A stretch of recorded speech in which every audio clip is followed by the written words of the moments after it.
Deshaun Watson's fanboy. Is he still his throwing coach? His fanboy. Like, is he still his throwing coach? Is that even cool anymore? Aren't fanboys played out like limousines? Yeah. Like, don't you feel a certain type of way when you see a celebrity get out of a limo? Like, doesn't it seem kind of weird when you see a fanboy with or somebody that fanboys another guy? It's like kind of played out. You know what I mean? Bit. Tad bit. Feels like it. Like, be your own fan. What's funny about the entire situation is then you get a D-bag like Mike Florio who has to use it for content because he can't come up with his own content. That's what makes me laugh about all of it. Is like, can't you just write your own stuff? Can't you just come up with your own stuff?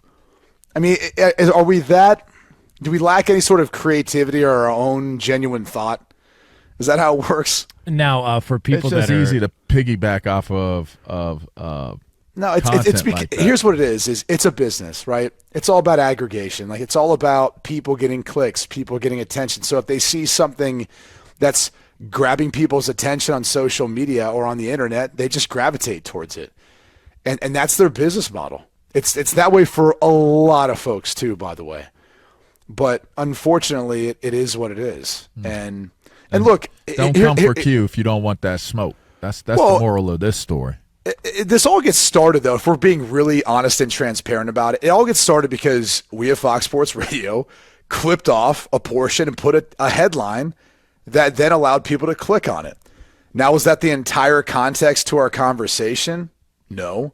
Does any article write the entire context to our conversation? No. So no one's going to click back and listen to our entire show. We've already been through this in the past year with everything in regards to C.J. Stroud and what we had talked about. And then how his agent was so scared of this narrative getting out of something that he knew was out there that he came to his defense and put on this whole social media blitzing campaign. Like, that's how easy it is to dupe everyone out there and not know the actual true context to anything that's being discussed. So I made a comparison about when you get paid a lot of money, do you have as much of an incentive to go out there and do something? And the answer is no. And so we end up using it, then other people click on it, it gets aggregated, it gets pushed, and then everyone wants to comment. And look, Quincy he's Deshaun's quarterback coach. He's some other players' quarterback coaches and all that. And look, that's his opinion. He has the ability to stand on whatever he feels like he wants to say and defend Deshaun in whatever manner he wants. But I think there's also a lot of other people out there who will look at the situation, and I have my own perspectives. I was a fan of the Browns. I played for the Browns as a quarterback, tried to play through an injury there.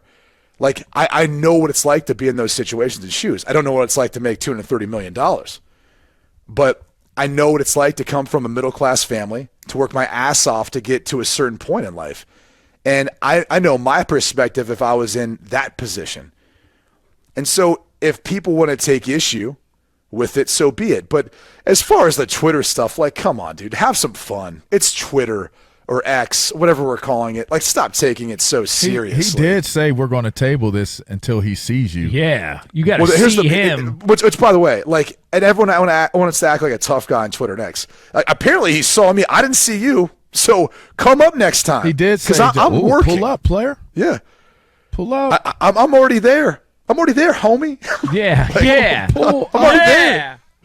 But that's the thing is, like, come talk to me then. Like, if you got an issue with it, come talk to me. Like, don't sit behind a keyboard. Don't sit behind your phone. Like, come talk to me. And then you say, well, I saw you. Well, if you did see me, why don't you come up and talk to me then? If you get a problem, come talk to me. Not hard to find, you know? I mean, it's like, you saw me. I didn't see you. Sorry, dude. But that's the problem with all this is people want to take things really super seriously on Twitter and X and make a big deal about it. And I've never viewed it as that.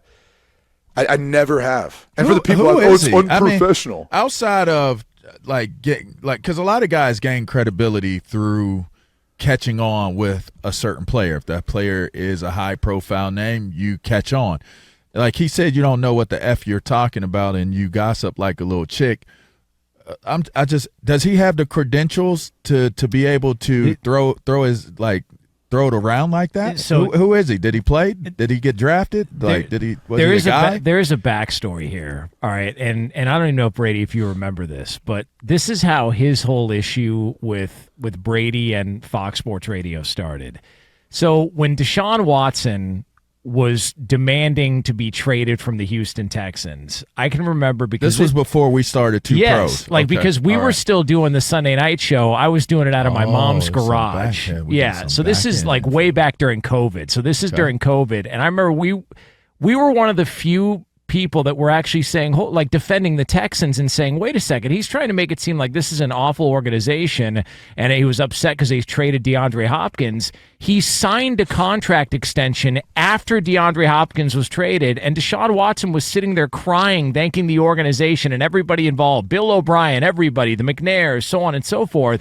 And so we were defending the Texans, saying, wait a second, this doesn't make sense. Deshaun Watson's trying to give you a story, and people are trying to take it down a direction that doesn't add up if you actually know the history of how this deal got done and his time there in Houston. Okay, so how did he respond Quincy to it? Avery saw that and went after Brady. Either it might have been DMs or on social media, and that's when this whole thing. He's had it out for FSR ever since then, so much so that Clay Travis commented on the what Brady's tweet yesterday and was just saying, man, Brady just eviscerated Quincy Avery. Quincy Avery went at Clay Travis.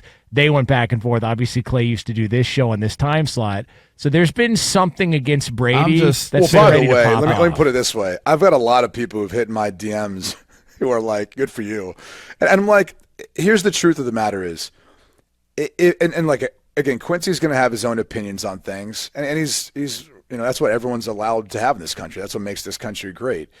The truth of the matter is, though, I try to be objective about all this. Like, people will be like, oh, what do you have something out for? I have nothing out for Deshaun Watson.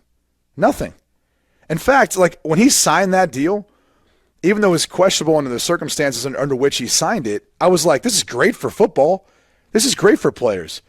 Deshaun Watson in one contract has done more for players as far as trying to push the envelope forward to guaranteed contracts than anyone in the history of the NFL. I'll say that again. We'll see if Fox Sports Radio clips this off. Deshaun Watson has done more for NFL players than anyone in the history of the NFL with the guaranteed 5-year deal that he signed. As far as the business of football, that is more significant than ever, as far as trying to push the envelope towards that. Now, that being said, how this whole thing's playing out, it's the first time we've seen something like this.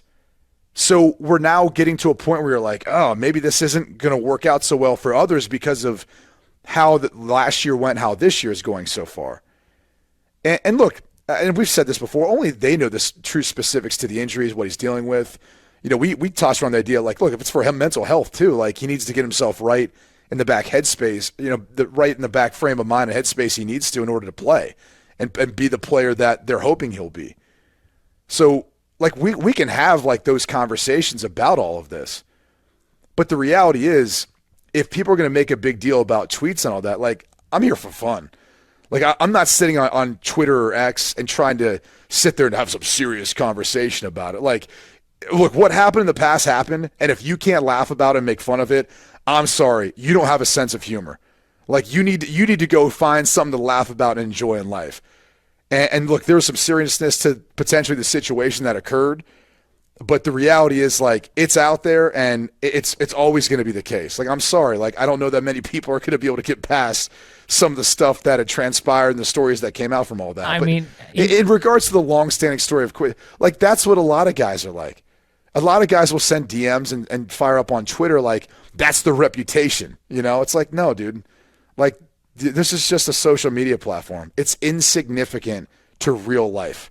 It does not matter in everyone's real life out there. I'm just still trying to go back to what made him feel comfortable enough to say you don't know what you're talking about. Like, I'm trying to understand his accolades again to understand why he would even step up like that. But think about any of the top quarterback coaches out there that you hear. Like, Tom House was a baseball pitching coach, and then he got into football and coaching.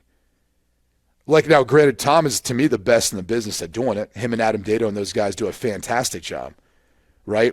But some of the most reputable people. I mean, look, I love George Whitfield. George is an Ohio guy, came from Massillon. But, George, I think, played a little bit of arena league, played college ball at Youngstown. It's not like, he's, a former Hall of Fame quarterback. And so to me, it doesn't necessarily matter what Quincy has done in his playing career or hasn't done, because I'm sure there's a lot more has not than actual what he's done. The reality is, if a quarterback feels like he can work with him and get better, that's all that matters. And it doesn't matter if that's at a high school, college, or NFL. And like I said, I don't care if he wants to take a shot or if he thinks he's got more knowledge on this situation. That's fine. That's his opinion. He's allowed that. I mean, we live in a world where, like, some of the best teachers I've ever had didn't necessarily have real-world experience in that industry. You'd like them to, but they don't always have that. But they're able to teach it in a way that gets you to understand. Yeah, I get sticking up for your guys and your clientele. Yeah. And that's all it is. It's an emotional response. I get that. It's an emotional response. But I can't say which that is more high school gossipy than anything else. I just can't say I took too kindly to him threatening you. Like, that kind of rubbed me the wrong way. Well, like I said, anyone can threaten. I show response anyone or can restraint. Threaten, and then when they see us face to face, then you can have your moment. If they would have caught us while we were in Columbus, I wouldn't have been able to help you too much. Yeah, I would have been. You might have been on your own. I'd be like, "Hey, hold him down, Brady! Hold him down. Let me get my crutches." And I would have been holding Lee's hair while he was throwing up in a trash can somewhere. But then again, when you watch Boys in the Hood, I mean, Chris was in a wheelchair. Yeah, and they strapped the dude up on Doughboy and strapped the dude up on the street with. And Chris came on down got him some. He got him a trash can. I'll be real though. You hear LeVar go, Brady. Most of the dudes that talk like that, then they see me in person, like, oh, you're a lot bigger than I thought. I didn't realize that you look like, and you kind of like look like you really would handle yourself. Yeah, I don't have any problem. and then after seeing the meat wagon and the rest of the crew, you might. They kind of forget. They're like, oh, they hang around big. Yeah, everyone's big. The way them dudes kind of move, you might have more problems on your hand than what you want. You know what was an under the radar funny moment is when the meat wagon was at the homage bar in Columbus, and LeVar just looks at him and goes, "You wore a neck roll, didn't you?" Just because it looks like he's still wearing it. He looked like he's still wearing it. He walks like he's still wearing his shoulder pads with a neck roll. And by the way, on the whole comedic front, how could you not admire the name Massage Watson? I mean, it's come just on. gold. Or Towel Watson. Yeah. Or Massage I'll be Towel honest Watson. with you, dude. I had a couple more in the chamber. I was like, all right, should I just fire this off or just let this die? And my girls were like, Dad, let's go look at some of the Halloween decorations. I was like, all right, I'm not going to have time for this. So, I mean, that's the reality of it is I can't take X, Twitter, whatever you want to call it. I can't take it seriously. And I can't take people who take it seriously serious. Because I'm like, do you know what I'm literally putting my daughter's shoes on before we're walking out the door, before I fire off a tweet, and then it never has any impact whatsoever. This one and yet, did. like, we're acting like it's that serious. Like, it's crazy to me how people react to something like social media like that. They love it, man. That's it's their thing. The bane of our existence as a society. Yeah, it's their thing. And Elon paying $40 billion to run a professional wrestling organization, basically. Let's just table this until I see you. Yeah. You don't know what you're talking about. Like, yes, he does know what he's talking about. He actually does. I would have been off this show if y'all didn't know what y'all was talking about. I'm going to be messing with my reputation. Yeah. What are y'all putting me through this? Yeah, I'm not doing this.